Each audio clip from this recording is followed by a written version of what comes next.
और चले खबरों की शुरुआत कर लेते हैं। संस्कृत शिक्षा विभाग के लिए सहायक आचार्य प्रतियोगी परीक्षा 2024 का आयोजन राजस्थान लोक सेवा आयोग आगामी 8 से 19 सितंबर तक करवा रहा है। इस परीक्षा में सुरक्षा इंतजामों को और मजबूत करते हुए परीक्षा के लिए निर्धारित स्थान पर बैठे हुए सभी अभ्यर्थी की वीडियोग्राफी करवाने का निर्णय लिया गया है। सामान्य ज्ञान प्रश्न पत्र तृतीय की परीक्षा सुबह 11 से 1 बजे तक होगी। इसके लिए अजमेर और जयपुर जिला मुख्यालय को परीक्षा केंद्र बनाया गया है। इसी पर मेरे साथ पवन ज्यादा जानकारी लिए मौजूद हैं। पवन, परीक्षा का आयोजन कराया जा रहा है, 11 से 1 बजे तक परीक्षा कराई जाएगी, क्योंकि 11:02 का वक्त हो चला है। क्या जानकारी है, क्या इंतजाम किए गए हैं परीक्षा सेंटर के अंदर? जी बिल्कुल, देखिए आरपीएससी ने एक नया नवाचार शुरू किया है, जिसकी जानकारी आज एनडीटीवी राजस्थान को एक्सक्लूसिव आरपीएससी के सेक्रेटरी रामनिवास मेहता ने दी है।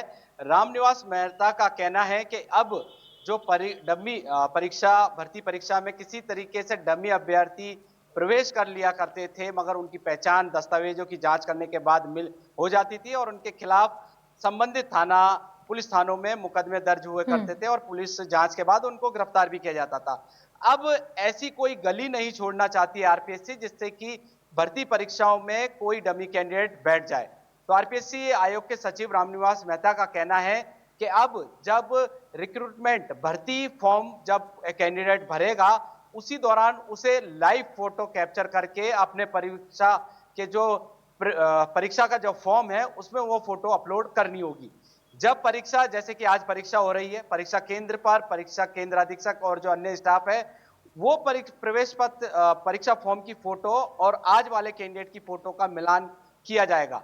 साथ के साथ वेबसाइट के एक वेब कैम की ओर से परीक्षा कैंडिडेट जो परीक्षा देने आए कैंडिडेट है उसकी फोटो भी की जाएगी। तो इस तरीके से 3 तरीकों से अलग अलग कैंडिडेट के चेहरे की और उसकी पहचान की जाएगी। अलग अगर किसी तरीके से जो कैंडिडेट है वो कोई दस्तावेज की कमी लेकर आता है तो उससे अंडरटेकिंग ली जाएगी कि हाँ वह खुद उस परीक्षा केंद्र का कैंडिडेट है, उसका नाम पता वो मुंह से बुलवाकर रिकॉर्डिंग की जाएगी। तो इस तरीके से जो डमी हुई कैंडिडेट बैठने की जो असामाजिक तत्व होते हैं जो चीटिंग करते हैं, वो कहीं ना कहीं इस बार रोकने का प्रयास आरपीएससी के द्वारा किया जा रहा है, जिससे कि देखिए अगर डमी कैंडिडेट नहीं बैठेंगे तो कई एजेंसियां हैं जिनको जो टाइम उस जांच के लिए होता है वो बचेगा।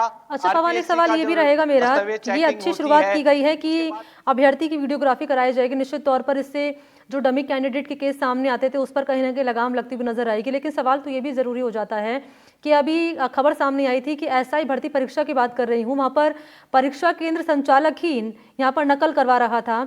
ऐसे में इस परीक्षा में इस तरह की तस्वीर निकलकर सामने ना आए, इसको लेकर क्या इंतजाम है?